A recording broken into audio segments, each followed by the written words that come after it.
I did want to ask though how you got to Don Drummond through this, because you've established yourself as a young man, as a kid in London, and seeing all of these musical scenes popping up around you, and this kind of very rich, vibrant life, which unfortunately, from my perspective, I may be wrong because I'm a bit older now. I don't think we have that richness of music in the music scene, at least not that's accessible. I think you probably did in like New York and maybe Yeah, New Orleans and some other places, but yeah. I think maybe.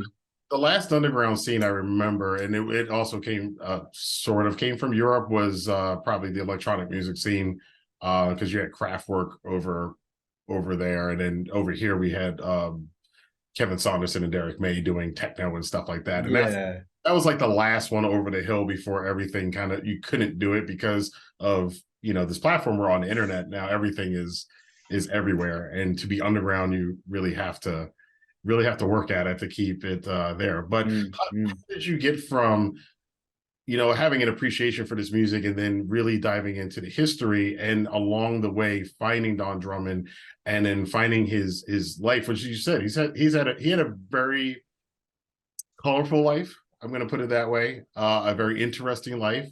What got you into that, and what motivated you to now tell his story Yeah, through yeah. your? Okay, well, I was in the south of France when I was about 13 or 14 years old with a family, a very bohemian family that I was friends with. And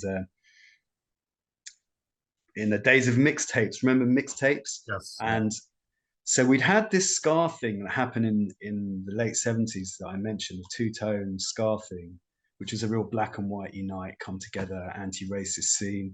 Mm-hmm. And I'd never heard the original ska before though. And then on this mixtape, these two tracks came on, and it was like absolutely stopped me dead in my tracks. It was Prince Buster, who was a ska legend, Mm-hmm. and the two tracks were, one was One Step Beyond, which Madness had a UK hit with. It was the original version of One Step Beyond, and the other track was Al Capone, which was reworked by the Specials as Gangsters. Mm-hmm. And I just right there and then I thought, this is the greatest sound. This is absolutely amazing. I didn't know what it was other than it was Prince Buster. I didn't know anything about it. And I didn't hear that sound again until about 5 years later in a market in North London. I must have been about 18. And I heard it's like an instrumental jazz ska sound with loads of horns Mm-hmm. and a vocal that's just kind of going kind of beatboxing, like an early beatboxing thing. And I stopped dead in my tracks, like that's the sound that I'd heard. And I went over to this market stall, and the guy got the record up, and it was the Skatalites. And Don Drummond was the trombonist for the Skatalites. Okay. And then I just started buying their records, and I couldn't stop listening to them. And the Skatalites were that they were a house band in a studio called Studio One, which is kind of like the Motown of Jamaica. Very, extremely high quality musical productions. And in the early 60s, when the studio first opened, the Skatalites were the house band. So they were backing all these ska hits for for singers who later became quite legendary, like the Wailers. The early Wailers ska hits were all mostly the Skatalites were the musicians, and people like Toots and the Maytals, who were called something else then. They were called the Mighty Vikings. Ken Booth and Alton Ellis and all these legendary Jamaican early ska singers were backed by the Skatalites, but they also used to do their own instrumental tunes, which were heavily influenced by bebop jazz. And so that's what I got into was the instrumentals, and I hunted them down. But it wasn't until much later, when I was probably in my 30s, that I found out that four of the Skatalites, four of the horn players, had all gone to this boarding school, a kind of orphanage stroke boarding school run by Roman Catholic nuns called the Alpha Boys School, which really intrigued me.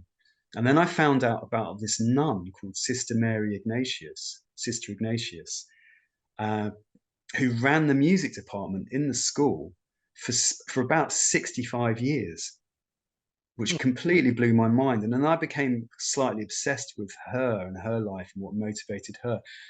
And cut a long story short, but well, I tried to make a documentary about her, which didn't come to pass. But out of that experience, I co-wrote a book with a US academic who specializes in Jamaican music history, particularly the ska era, Heather Augustine. Okay. And we co-wrote together a book on the Alpha Boys School, which Don Drummond was like the golden boy of Alpha Boys School. And previously, Heather Augustine had written a book, the only book on, on Don Drummond. Right. And Don Drummond's backstory is that he was the greatest jazz star in Jamaica in the early 50s. Having left Alpha Boys School, he got placed there because he was playing truant and he was causing trouble on the streets. A lot of terrible poverty in the 1930s and 40s, unimaginable poverty, which he came from. And yeah, he wasn't going to school, and he ended up being picked up by the police a few times, and eventually he was placed by the social services into Alpha Boys School. So he wasn't an orphan like some of the kids there were had no parents, but it was a real mixed bag who went to Alpha Boys School. Some kids who went there just went there because their parents tried to get them in because of the music, and they also had these trades apprenticeships like woodworking and metalworking and leather work and that kind of thing. So it was a good place to send your kid. But it had originally been founded in 1880 as an orphanage. So Heather had written this book on Don Drummond. We co-wrote the book on Alpha Boys School together. And I asked her What was the name of the book that you co-wrote? It's called Alpha Boys School, Cradle of Jamaican Music. Alpha Boys Group. Okay. Yeah. So I asked Heather's permission if I could adapt it as a graphic novel because I felt that his life story would lend itself to the form. But yeah, so he was this big jazz star. Having left Alpha, he made a big splash as a young man on the jazz scene in Kingston in about 1951, the Don Drummond Four. But he had serious mental health problems. He had a breakdown very early on. A series of events led him to a breakdown. And he was never quite the same after that. But he had been recognized by the nuns at Alpha Boys School as a prodigy. And as we know with geniuses, they're often kind of wired a bit differently. We would maybe call them neurodiverse now, and maybe they'd be labeled with all sorts of other things. Yeah. Now we'd be a bit more kind of sensitive about what we'd call them. But in the old days, we might just say they were mad or a bit weird or whatever. But now we know better than that now because we're all a bit more educated on these subjects. So somewhat, I would say we just call them geniuses and just they're talented. We don't need to don't need the all the labels and no, we don't. They always go around. Yeah. But Don Drummond was displaying some very eccentric, bizarre behavior quite early on, which troubled people, and people were very concerned for him that he seemed to be kind of living on the edge. He would do things like he would stand in the middle of the road in the traffic in rush hour amongst all the cars with his arms spread out like he was on a crucifix and just stand there for like hours, things like that. Or he was just wandering around muttering to himself. He was seen to be eating dirt at quite a young age, which is often something that's often associated with later mental health issues. It even has its own medical name, eating dirt. It's called pica. So the signs were there, but as his career went on, so Don Drummond went for like maybe most of the 50s, but he was in and out of a mental asylum. He would volunteer himself into a rather brutal and kind of Victorian, I suppose we would say Dickensian and not particularly kind mental hospital where he would stay for like 6 weeks 10 weeks at a time. So he wasn't sectioned. He wasn't what we would call in the UK sectioned. He wasn't there against his will. He would volunteer himself because he just couldn't cope with the outside. Mm. And then his career sort of fizzled out in the 50s because of all these problems he was having. And then so when ska came along in the 60s, Don's career had a rebirth, and he joined the Skatalites, and he was, you know, so all the Skatalites were already kind of stars in their own right beforehand. They'd all been involved with these different jazz bands in the 50s. And so ska, the birth of ska was like this whole new opportunity for him to showcase his talent.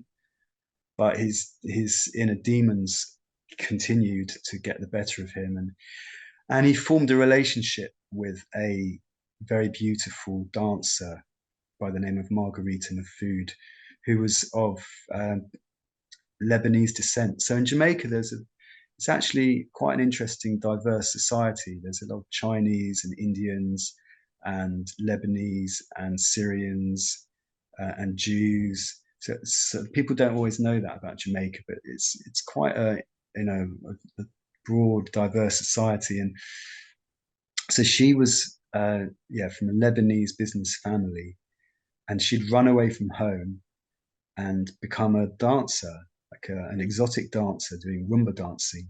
Mm-hmm. And she'd become like a big star, and they became the star couple at the time. You know, they were like the posh and becks of the day, or I don't know, probably not quite the Kardashians, not quite Kane and Kanye and there's quite a not quite at that level, but anyway, they were the darling couple of Jamaica. But you know, he was a big ganja smoker and hanging out with Rastafarians, and so he was still like, back then, Rastafari culture was very much like outlaw. Mm. It was only later it became more accepted. Right. When Bob Marley came along later. But back then, if you were associated with Rastafari, you were like the lowest of the low in society in Jamaica, and the police would literally cut your dreadlocks off in the street. You know, it was that bad. Yeah. They would stop you in the street and shave your head and lock you up just for having dreadlocks. So he never had dreadlocks, but he was associated very much with the Rastafari and the community. There was a community called the Warwicker Hill community, led by a percussionist called Count Ozzy, and they were kind of squatters living on a hilltop above Kingston, and a lot of the Skatalites and the jazz musicians used to go up to Warwicker and play jazz and smoke ganja, and they'd stay up there for days, and that's where he sort of imbibed a lot of his the deeper sound of his music came from this place, Warwicker. But it's a really sad story. But basically, as the Skatalites were kind of heading stratospheric, Don was spiraling out of control. And on the early hours of New Year's Day, 1965, he took Margarita's life, and it was a terrible tragedy. And the Skatalites broke up not long after, and he spent the rest of his life in a mental asylum and died there, aged about 35.